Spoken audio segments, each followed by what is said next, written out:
Hi everyone, welcome to Workplace TV. So what do you think? What's the difference between being laid off and being terminated? Is there a difference? A client asked me this very question recently. Apparently, they have been laying people off rather than terminating them, regardless of the reason. And with a formerly laid off employee applying for an open position within the company, they wanted to know if they had to rehire them because they weren't actually terminated. Okay, so in a nutshell, yes, there is a difference between being laid off and being terminated.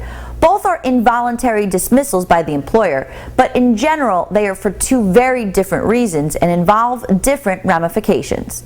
Now, although a layoff and a termination are both employer-driven decisions, in the case of a layoff, the reason is typically due to a downsizing, a slowdown in volume, or a restructuring of the employer's business.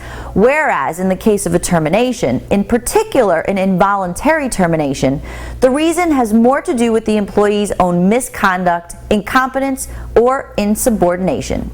When an employee is laid off, the position is not filled with someone else. But when an employee is terminated, it usually is. When an employee is laid off, they are usually eligible for rehire. But when an employee is terminated, they are not. This is not true for all employers, though. Some will rehire employees they terminated, while others won't. It depends. Each employer will have different criteria for this situation. In general, they will look at the reason for the termination. Was it voluntary or involuntary? And they will look at the relationship they had with the employee at the time of the termination.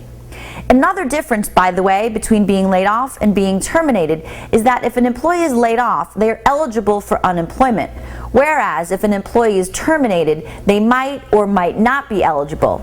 If an employee was involuntarily terminated by the employer because of misconduct, they won't be eligible. And of course, if the employee leaves the company voluntarily, they won't be eligible for unemployment either.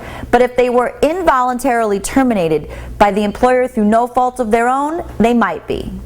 In summary, folks, the law doesn't give you guidance on whether to lay people off or terminate them, and it doesn't describe the implication of choosing one course of action over the other. Just make sure that you and your management team are on the same page with what a layoff and a termination means in your organization. This way, they can all follow these processes in a consistent manner, which is one of the key ways of avoiding a discrimination claim for wrongful termination. I'm Lisa Yankowitz, and that's what you need to know today.